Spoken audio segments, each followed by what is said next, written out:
on this Friday, September the 3rd, 2021. Wish it could be a better occasion that I was here today and talking about great martial artist, Mr. Lacy Green, goes by many name Hanshi Sensei. Lacy Green, people knew him in different ways. We lost him this week, and we want to basically celebrate his life. And in this conversation today, we have a couple of people that will be chiming in and giving their thoughts about Mr. Green and how they knew him. And we will go from there. And I certainly have some stories. We don't necessarily have to be sad. It's a celebration of life. So I have some stories about Mr. Green, especially about the first 25 years, I would say, that I knew him. The second part, 25 years, I did not.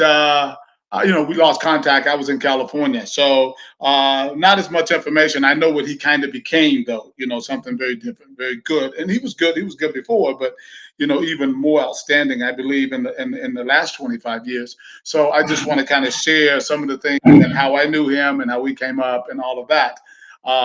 Back in the day, I mean, really, he touched a lot of people, and I think that is kind of rare in martial arts, right? Who's a person who was a military man. He served in the army and then come out, get into martial arts, and then, really, change the lives of people, especially in the area of the southeastern part, Dillon and beyond, really. And me being a young, aspiring martial artist, he was certainly someone that I looked up to and obviously eventually became my instructor. So I think that it's fitting that we, say some things that will, let people know who he was and the things that he stood for and the contributions that he made to the martial arts community. And so I think that, it's very fitting, it's appropriate. Now, I want to say this too, while I'm thinking that tomorrow, uh, I'm not sure yet, but I'm hoping to go down to that area. And I would love to speak with some of the martial artists back in the day, if they will be on Saturday. This would be on Saturday. If they are there, at the what we call the sitting up, I guess they call it. That people who will be getting together. I would love to get to some old martial artists and just sit around. I've been thinking about that anyway. That's what I'm saying. Sometimes, you're so busy, you're doing things, but I've been thinking about it, trying to get some of the old school martial artists, Kenny Green, his brother, who he and I were like, well, really best of friends back in the day, and Wayne Townsend, and even his brother, Wayne Green. We'll talk just a bunch of people. I know they might not be able to, but people who knew him, who were like in the martial arts. I would love to get like a little round table together and just chat about the old school days of how we came up. You would be surprised of how we came up and that connection of martial arts that we had and that community and how it's still there, right? And a lot of it hinges on Mr. Green and the things that that he did in those early years that I'm going to talk about a little bit later. And a lot of you might be able to relate with what I'm saying, and many of you maybe came up the same way. But I tell you, it's going to be some interesting stories that I have and everything. We always want to thank our sponsors, Eastern Offset Printing, for doing all of our tournaments that we have, Spring Classic, Fall Classic, and the Georgia Classic at this time. You can see all of our information at akpromotions.org. So I have someone who's waiting right there, and I'm not going to hold him up much longer. I'm going to go ahead and bring him up and do a little chatting about Mr. Green and everything. And I want you guys to remember again, it is about celebrating his life. It is about the great things that he accomplished and the things he's done. There might be some sadness, but the bottom line is that we want to celebrate him and all of the contributions that he made to the martial arts. Without any further ado, ladies and gentlemen, I have the guy who I've been knowing for a lot of years. He's a good martial artist, great martial artist. What I did not know is that he knew Mr. Green. I had no idea. So that just shows that Mr. Green's reach was very, very far. Ladies and gentlemen, please welcome Mr. Kelvin Bass. How are you, Kevin? All right, sir. How you doing, Superfoot? How you doing, sir? Man, I'm doing fine, brother. Doing fine. Good to see you. I wish it was under better circumstances, but it's great to have you on today. Yeah, man. It's just heartbreaking to hear this, and as a kid, I remember the Green brothers. I remember Hey, when them Green brothers came, you know what time it was, sir. They came to fight. Right. And that's how I remember all the brothers. It's his brother Sweet Feet, Ken, all of them. And Miss, Sensei Lacy, Master Lacy. And I tell you, boy, when they came to fight, them boys came to fight, and they weren't playing around. And they was very respectful. He was very respectful. He knew his stuff in the game, through my instructor, Master Freddie McNeil, and through you, that's how I remember y'all Oh, days. hold on, man. You throwing out a lot of names. I did not know we had this lineage here. Oh yeah, oh Okay, so yeah, wait a minute. Okay, let's go back now. You said Freddie McNeil. I know that name. Is he the barber? sir. Is that the barber? No, he's a martial artist. Back when you was doing your thing, and when I first started, and Master Green, and his brothers, and that's why how I know you through my instructor and Lacy and all the top dogs back in the day through martial arts when I first started in 1987 on up. I remember them guys, and I remember him, and just knowing that he was good at what he did, and when they came to fight, they came to fight. I'm telling you, I've seen it firsthand, along Yeah, with yourself. yeah. But where were you living then? Because I I was in was like Dillon, South Carolina. I was in Durham. I was born in Durham, and Freddie took us all over the tournaments, all on the East Coast, regionals, all that nationals, Jacksonville, all that. So that's how I know the greens and stuff through my instructor and going to tournaments in South Carolina, all up on the coast.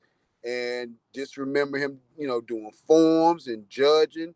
And then 4 years ago, maybe five, we was at a tournament here in Wilmington. Master, one of those the brothers here, the karate guy, I can't remember his name, but I did a karate tournament up here, show and tell with my students, and he judged me, him and another instructor in South Carolina, Terry Gore. Terry is the main judge, Terry, good and, guy. and Master Green was one of the judges. So I say, I talked to him. He remember Freddie. He remember, he may not remember me as a kid, but I said I remember. I said I'm about to put on the show for you, sir. Watch. So I posted that picture on your page and my page, and I did that spinning kick, and I can see that picture and see his face right now. That's why I posted it, because that was the last time I saw him and talked to him when I did that kick, and I almost took the guy's face off. And Terry Gore say, boy, y'all lucky he controlled that, because he'd have took his face off and y'all be giving smelling salt.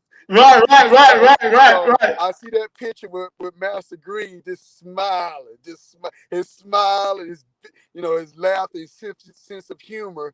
And I'm gonna frame that picture and put it in my room, in my home, and just remembrance of him and stuff. That last time he judged me and saw me compete was here in Wilmington, and I got that picture. And like I said, that's my memory, my last memory of him, and talking to him at that tournament here in Wilmington, at Master U's tournament here in Right. Wilmington. Right. So Right. Well, that's kind of amazing because like I said back in the day when we were coming up, we were the guys that were kind of getting ready. We were training and doing all that. But he kind of became something else to younger fighters like yourself. yes, And sir. what was that demeanor like for you when you saw him, when you actually met him? What did you hear about him before you actually met him? Well, when I met him, I was younger. I was, starting my journey. I was probably about a blue belt or something like that, and I used to see y'all black belts at tournaments, and Yeah. and just like, whoa, man, these guys, men. But I was a young kid Yeah. trying to figure, I want to be good like them. We I felt want to like we be. were kids too. Yeah, you're a little bit older than I am, sir. So, Yeah. but Yeah. Master Green and his brothers, I remember his other brother, Sweet Feet, I think it is, and the Kenny. way he kicked and the way he just snapped that kid like you pop that leg, pop, pop, pop, pop, pop. I'm like, man, these guys real, and Yeah. that's why I remember, all the legends in, before me and yourself and Master Green, and when they came, they were so humble, they were so nice, they were so respectful, and I looked up to them guys, and to this day, and that's what made me a martial artist today in karate, just because of you, him, and all these other guys I remember and know, and just made me humble, and I thank him for what he did for me by just watching them, and yourself, and and it would never go away, and I'm blessed to have known him as a martial artist and seeing him compete, seeing him and his brothers compete. Like, wow, these guys are monsters. Like, I want to be like that, Yeah, So yeah, you're yeah, yeah. part Well, of that Kenny, group too, sir. You know what I'm yeah, saying? yeah. But it's been Yeah. But Kenny and I, we came up together, right? yeah, And we trained together, like, I mean, almost every day, right? And when I first met them, I actually, ran into Lacy. Yeah, I heard of Lacy before. I call him Lacy. That's what I call him, Mr. Green. But I heard about him, and then Kenny and I started working out and everything. And so that's when we started basically working out together. And then I was already like a blue belt in karate when I started working out with those guys. But yeah, Kenny was very good martial artist and everything. And I just talked to him the other day. He's very good. And but I want to thank you. I see your Wi-Fi is kind of going out there a little bit. But I want to thank you for coming on today, Kelvin, and sharing that. That was really nice. Yeah, we kind of lost Kevin there, but hey, I just wanted to really thank him for coming on today and sharing that information. He's absolutely right. When we went to those tournaments and everything, it was like really a lot of fun, and we went out there and we did their thing. I see Mr. Philip Martial Arts is also making a comment here. Let's see what his comments are, and I'm just going to be open if you guys would like to make comments. Um, you certainly can do so. He made some comments here. Let me read him. What does he say here? He said, once in a time, years back, when we would all take one weekend a month to sit down to lunch and BS and work together and try to build our community. Then MMA rebranding came and we lost that. Ego came with it. You guys are the first group I've seen in 20 years bring the old days back. Wow, Mr. Phillips, thanks so much. I appreciate that. And I just listen. I have probably been accused of moving on. As though I don't respect the old school martial arts because I was a point fighter and all of that back in the day, and then I went into kickboxing. And I think a lot of people forgot. I say this often. I think a lot of people forgot about my martial arts days. We were weekend warriors, with Mr. Green, and he led the charge, right? Because let me kind of go into that just a minute. So as a kid, I'm talking about as a kid. I'm talking about I was maybe 13 or 14 years old. Okay. So, but by that time we were active, kind of starting to get into tournaments and things like that. And so by the time I met Mr. Green, as I said, I was already a blue belt under Mr. Carl Nelapovis, who opened up a little club downtown. And so Mr. Nelapovis left. And when he left, I was kind of looking for another instructor, and that is how I came in contact with Mr. Green and all. And then Kenny and I don't know how that relationship worked exactly, but we became best of friends, right? I don't know the timing of it, but Kenny and I became the best. I mean, literally inseparable friends. We were just the best of friends.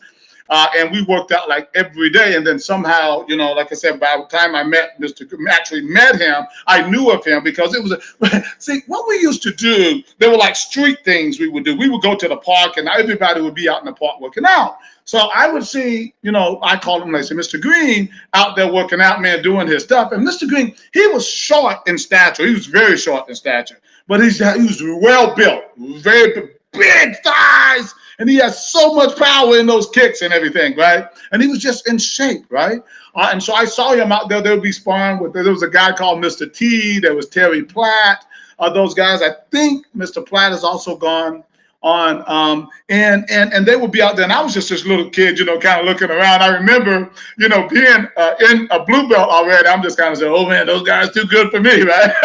So I remember those times as a kid going out to the Newtown Park and watching those guys, and in the Garden Park, watching those guys, kick and work out. And it just kept inspiring me. And at that time, we were watching like Bruce Lee movies and things like that, all of the time. It was like this was just kind of like our life, to do this. And again, Mr. Green and those other guys were actually leading the charge in martial arts in our community. So naturally, what happened was that he actually became my instructor, and he started teaching. Now, I'm going to have to ask Kenny about this because I am not sure, but there is a chance that Kenny Green, his brother, and we might have been his first black belts. I am not sure about that, but we might have been, and I'm going to have to ask Kenny to be sure whether or not that is correct. But we might have been his first black belt, and that's pretty cool, actually, if that is the case. But he had many people that he worked with and everything like that. So I am not really sure. But Kenny, if you happen to see this, let me know if that is the case. What were his black belts? Now, so Mr. Green eventually opened up a club in Riverdale, South Carolina. It's a little small outskirts of Dillon, South Carolina. So in Riverdale, he had there was a couple places I remember, and I wish I had one of those guys on, but I certainly understand they're not, like ready to talk about this yet. That there was a nightclub called the Grand Prix, right? And in that nightclub, I think we took that over. I know later we took on this place that is now a funeral home, Bartels, and it was something, I don't know if it was a nightclub or what, but it's like a 10 building. Let me tell you something. Those were some of the best years when he opened that club. We would go there and we would just work out till from sun up to sun down, right? Every time when we were out of school or whatever, we would just be working. We'd be working on our craft. We'd be working on our kicks, working on our punches. And Mr. Green, right? He was like really into it. I mean, he was like really into it, right? I mean, he was like one of these guys that wanted what he saw in the movies, like with us. He wanted to do that, so he would practice like crazy. And what I remember about him was that his kicks, again, was so strong. He would like side kick bags and bust the bag. His spinning back kick was just like phenomenal because his legs were like tree stumps. I'm not even kidding you. His legs were like tree stumps. And he would kick, boom, and he would and everybody, we would all jump side kicks, spinning kicks, sweeps, you name it. Mr. Green could do it, right? But beyond that, he also was like a master board breaker. I'm saying boards. I was kind of like a pretty good board breaker. I could break all kinds of boards and different kinds of kicks and all that. But Mr. Green went into bricks, concrete slabs. He was breaking things with his hands, with his knuckles. He would hold a brick in one hand and chop it with the other. I'm like, oh my God. So his power was just absolutely amazing. His thirst for the martial arts was absolutely amazing. And it just resonated. It just resonated. So when you went around him, you wanted to be a part of what he was offering because he was so committed to the martial arts and everything, and all of the things that he did and how he went about it, how he carried himself and everything. It just inspired us so much to be the best that we could be as well. So sometimes he would do things like, we would call it like war. I guess part of his nickname in martial art was War Angel, right? It comes together. You're going to hear about why they probably called him War Angel. So Mr. Green would actually cut off the lights. It would be like 10 or 15 people in there. And it would be the last man standing. You guys, come on now. Some of you guys out there, I don't know if you came up in that kind of martial arts.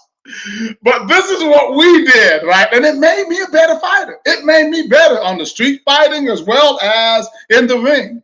He would cut off the lights and you couldn't see a thing. You didn't know if a kick was coming, a punch was coming, or whatever. Now, I will admit I did come out often standing, right? But I caught some kicks and punches in there that were crazy, right? Because you can't see it. You didn't know. You had to kind of feel the person, right? It's an instinctive thing, and there's something to that in martial arts. And then impulse and instinct, whether somebody's approaching you and all that. So it was building our instinct in a way that we didn't really recognize what it was doing. And I'm sure later on in my life, right, that those same instincts came into different things, situations I was in, or whatever, about kind of fighting in the dark. In exhibitions, I had this thing later on as I became, kind of more popular in the sense of, because I became the kickboxer guy, the superfoot guy, fighting on TV and all of that, right? Then I started having these exhibitions, right? And these exhibitions would bring the best martial artists from all around the area. And Mr. Green obviously was a very big part of my exhibitions. And he would come in again and just, with fighting teams, he would be breaking boards. He would do the katas. He was like a goju-ryu, which is more of a hardcore type of karate.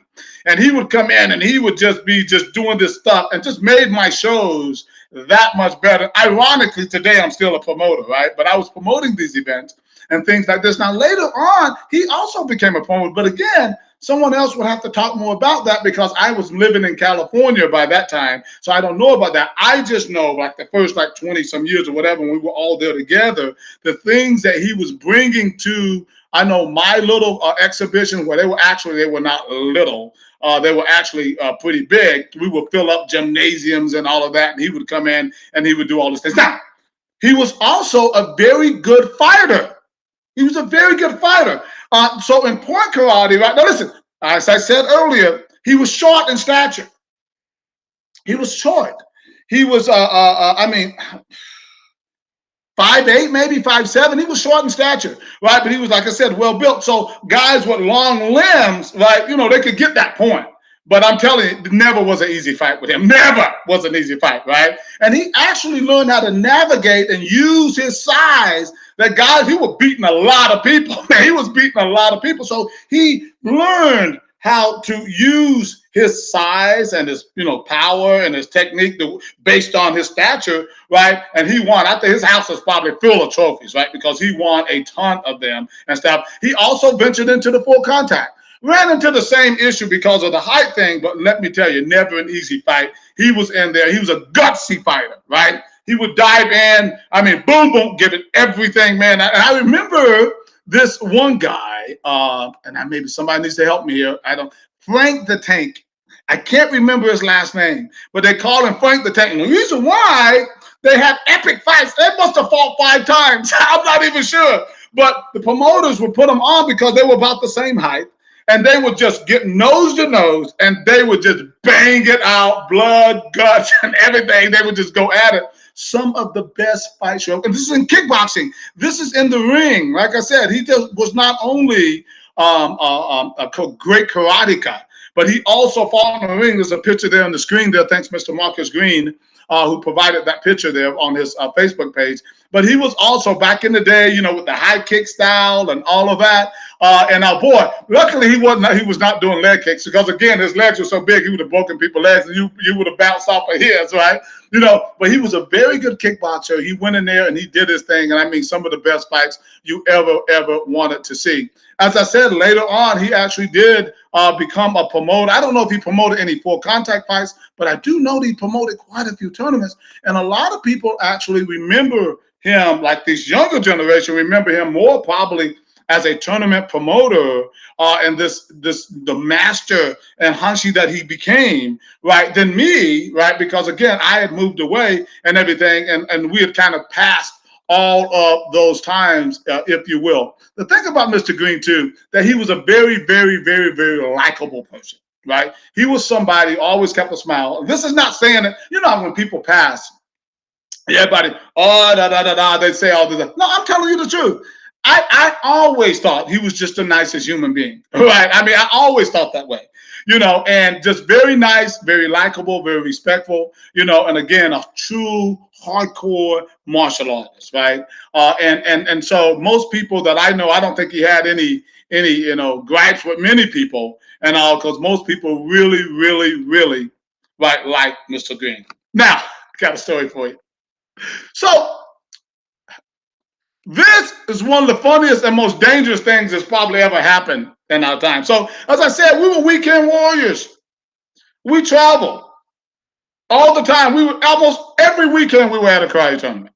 Okay. So one time we were driving, we were we were all riding together, and it was late at night.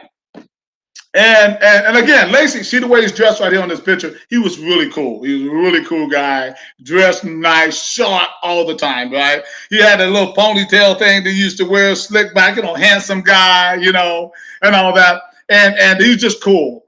But this night we were all tired, and we were in the car, and we all had fallen asleep. So Lacy, as I remember, was sitting in the front. I call him Lacy, excuse me, Mr. Green. He was sitting in the front seat, right? So all of us, now listen, when you're driving a car, everybody in the car can fall asleep, but not the driver. For some reason, there's something smart about the driver staying awake. Well, on this night, and I won't tell you who the driver is, he knows. The driver fell asleep. Now listen, this is real deal. We did not have to even make it this far. That could have been the night that we could have lost a 4 or 5 pretty decent martial artists that night. All of a sudden, we're all sleeping, and all of a sudden we hear nothing. And we were ending. I woke up, and all I'm seeing is the top of trees. I'm not even kidding you. Top of trees. And we're still sleeping. And by that time, now listen, lucky for us, obviously, we went down into the, I guess you call it a ravine. Well, all the way, I mean, we had to look up at the road. That's how far we were down. Lucky for us, we didn't hit a tree. We did not hit a tree. But we hit like whatever, some kind of down there, whatever it was, and we stopped. Lacy, Mr. Green, woke up so calm, so cool. He looks over at the driver and says, rubs his nose. He used to do this a lot. Hey, man, you want me to drive?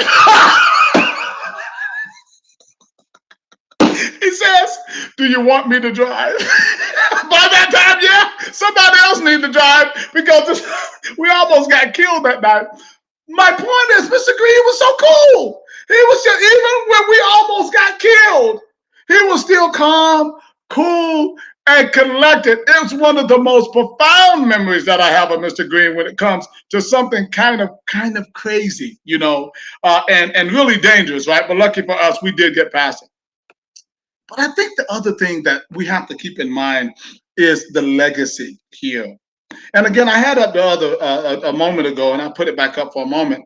I know this organization around here. I think they call them themselves the Legends. I see Mr. Green in the picture. He's the gentleman standing there with the black outfit on, with the beard, on the left-hand side, the way I'm seeing it here. To the right of the gentleman there with the red jacket, Mr. Magic Johnson. I know who that is, and I know Mr. Marty Knight. I don't know specifically who the other gentleman, other than Mr. Vic Moore there, who's sitting in the wheelchair. But the thing about Mr. Green is, I want you to think about this for a second. Generations of martial arts were created. Generations of martial artists were created in that little town of Dillon. And the lineage of it is phenomenal.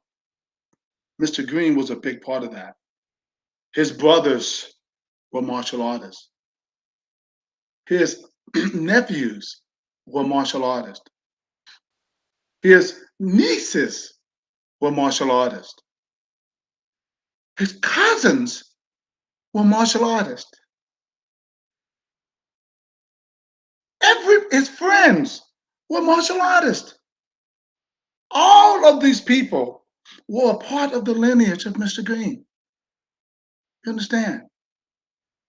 Thousands of trophies and medals were won. Tens of thousands of dollars of support to other martial arts promoters who were doing events. Lineage, legacy, and yes, me, a former 2-time world champion, right? who do what I do, those of you who know, I'm also part of that lineage in a big way. And so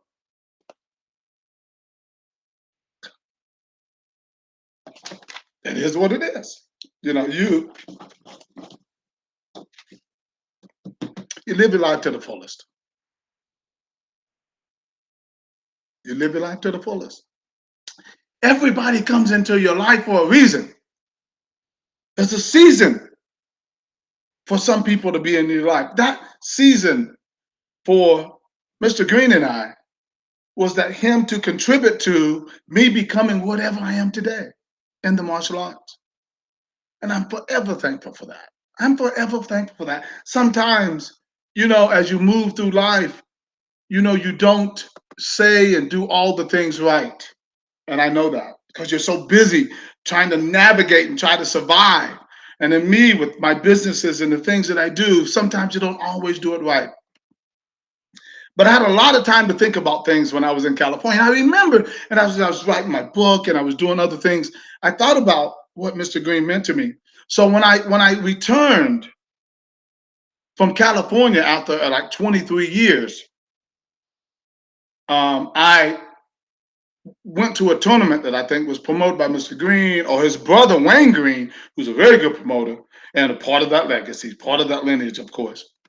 And I was able to present Mr. Green with that appreciation award that he has in his hand there. And it was something that I thought a lot about.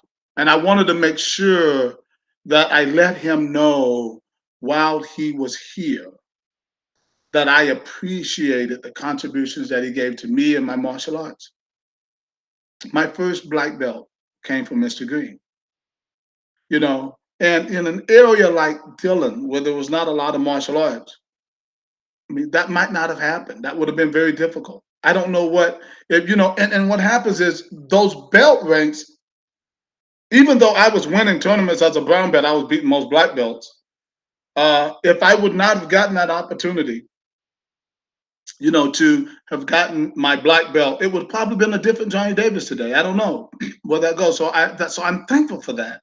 And that lineage would live on forever. Mr. Green's lineage in me will live on forever. And I'm forever grateful for that.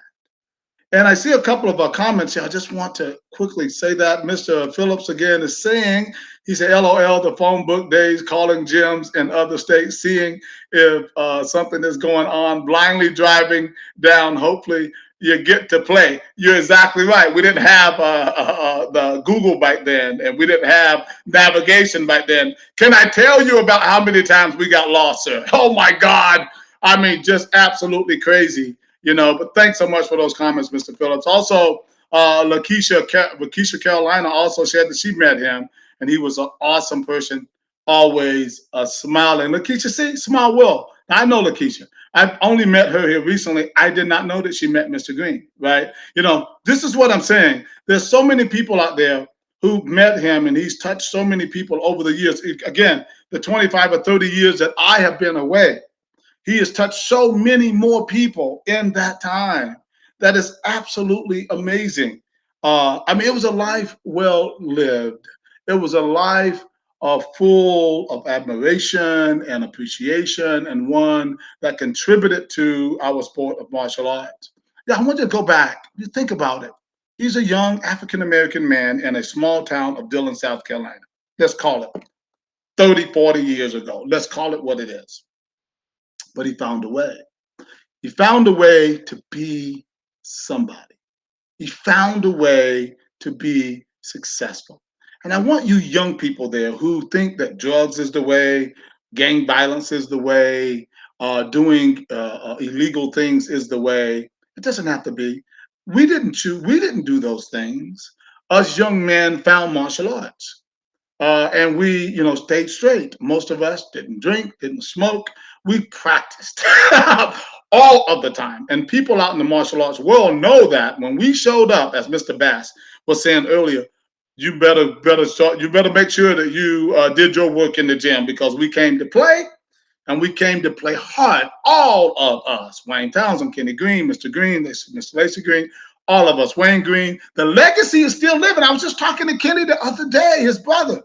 And he was said he has some young nephews or something coming up now. They're like top guys in the porn karate world right now. Right now. Right? So they're still very strong. You're talking about generations that Mr. Green has built here. Who does that? There are few of us can say that we've done that. I can only hope that I've touched that many people and that I have helped, people, achieve what they're doing. Because being in martial arts, if you are a true martial artist, you learn things about respect and dignity and how to live better, how to eat better, how to be in better shape. Think about it, fitness. Think about the people who maybe would never have gotten in shape if they would have never gotten into martial arts, if they were never introduced, and if they've never known about it, if it was not even available in that area, because the Green family has been teaching martial arts since those days, in one way or another, all of them.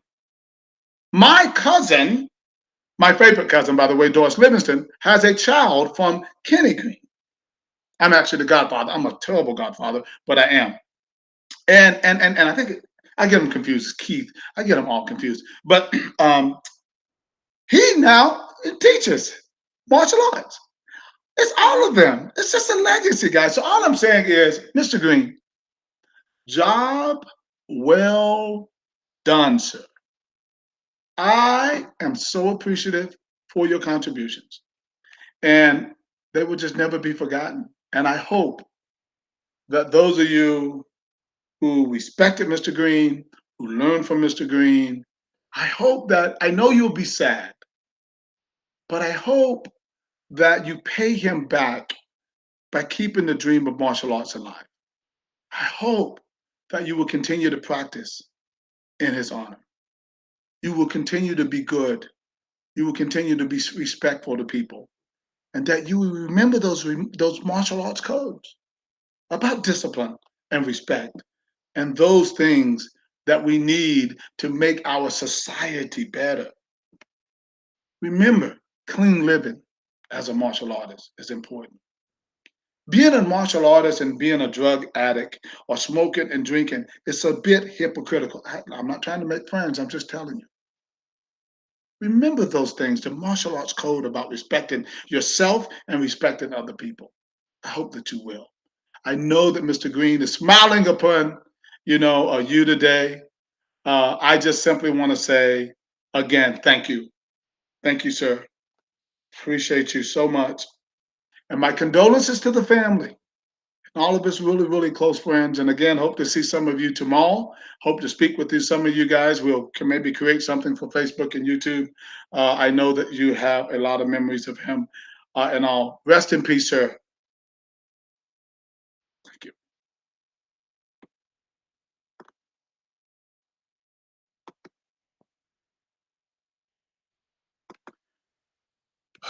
Okay, guys.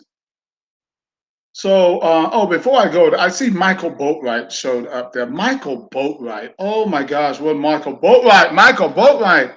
Michael Boatwright was, I don't know if he still works out, a great martial artist. We had a lot of fun back in the day. He said Lacy would be greatly missed. He taught me not only martial arts, he taught me to be humble. He was a very humble person. Michael, you are absolutely so correct. If any of you want to make comments before I sign off here, I got a couple other things I will cover.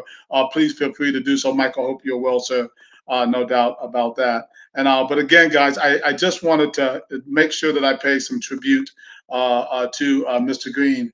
And I hope you will do the same. You can watch this video anytime. It'll be on YouTube and Facebook. And please, share your comments as you do. Of course, guys, I'm moving right along here. As you know, coming up, we have the IKF East Coast Classic coming up here in the near future, October 8th through the 10th in Myrtle Beach, South Carolina at the Landmark Resort. Registration is currently going on. I will tell you, I have not counted registration. I've been very busy with some other things. I just want to remind you that we put a lot of people in on yesterday, and they're coming in pretty strong. And also, listen, I know there's still some fighters without fights. Okay, I recognize that, But I want you to go ahead and get registered this weekend because I am going to take a look at the registration because what happens is we can only have so many fighters. Okay, so based on the way we do our show, remember we only use one ring. Right. So I'm going to look at it the first of the week after the holiday weekend here. I'm going to look at it. And once I do that, I might have to close out the registration, guys. So if you're in a single bracket division, go ahead and try to move and just let us know. And if not, go ahead and get registered because we might have to shut down by the end of next week. Again, we can only have so many fights, and we got to be approaching 200 fighters. It's got to be close to that right now. And that maxes us out along with all of the other things that we have going on. Also, the registration price is increasing, so why pay more money and everything as well? Okay, so we have a lot going on. I want to also remind everyone to save the dates. We have a lot going on, guys. The second annual IKF Georgia Classic is going to be coming up in Georgia, January 15th and 16th. In Columbus, Georgia, at the convention center there. Registration will start October 26th for that event. Please plan to get in at men, women, and children in full contact action. It's going to be a great event. We'll also have the IKF PKB event there. We have the dates also on the calendar for 2022 for our other events already. Check them out. I mean, for the big tournaments. We have our Spring Classic date is already on the calendar in March. We have our October event already on the calendar for October of next year as well. Might be looking at some other things too. Listen, I just want to thank everybody for taking a moment to watch what we do here on Johnny Davis Live. There is one thing I do want to talk about before I close this show out. And in doing this, and it's going to be kind of relative to the East Coast Classic, I'll be speaking with our doctors, Dr. Lucas, and some other doctors about what we're going to do about our mask mandates and things like that for our tournaments. It's about safety first. I'll be speaking to him in the following week, and then I will let you know what we're going to do about our mask and temperature checks and things for the event coming up here soon. But I just want to have a little conversation here, okay, before I go. And listen, I don't want to, I'm not trying to win a popularity contest. Okay. You can shut off right now if you want to. That is fine. Okay. But I want to have a conversation. And you don't have to like me for it. COVID-19 is real. I've said this many times on my show already. I am a vaccinated person. I take pride in being vaccinated. Okay. There is a virus out here that is killing people. Your immune system, in most cases, will not fight off this virus. Your regular immune system. Doctors have created a vaccine like they did for the measles, like they did for I think the mumps, what they did for polio, that fights the disease. Doctors fix your arm when you break your arm.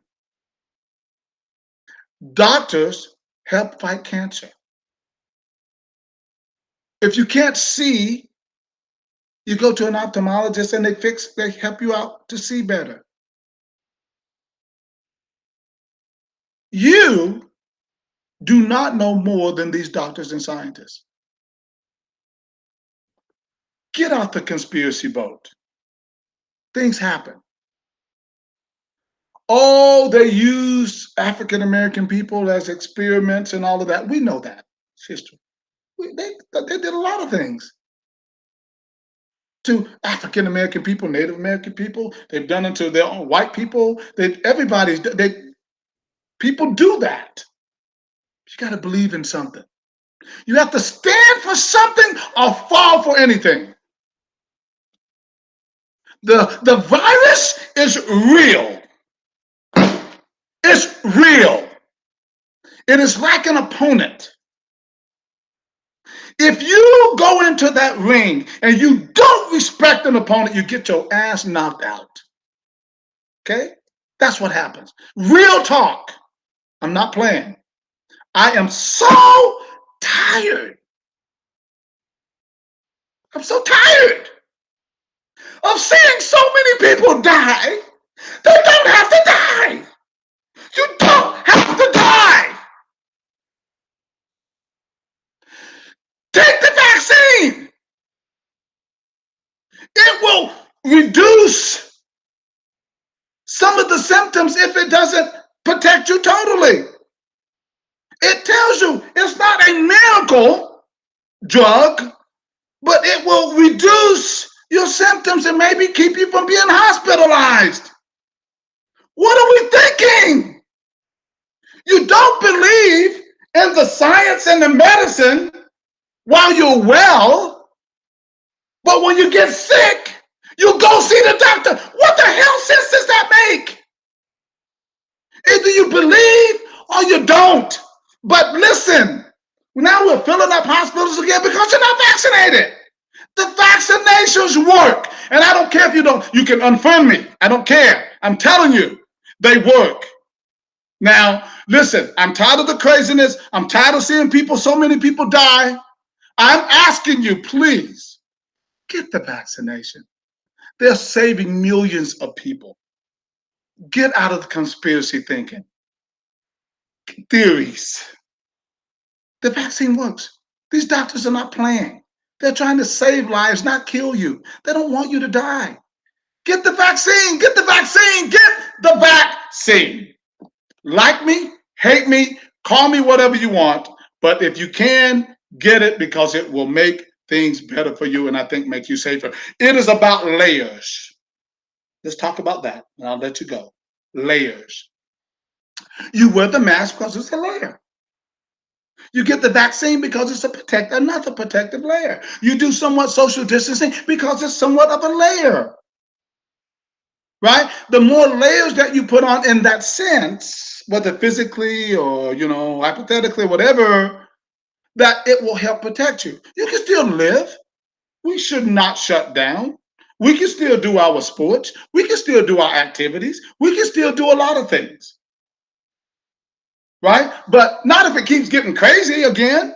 So, but the vaccine is another layer that I think that we need to have to get past it, just like we did with polio, just like we did with the measles.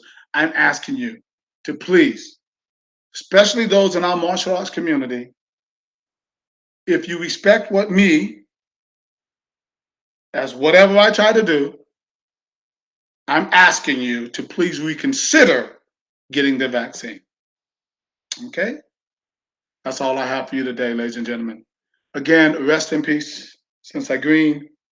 Thanks again for all of your contributions. I will never forget you.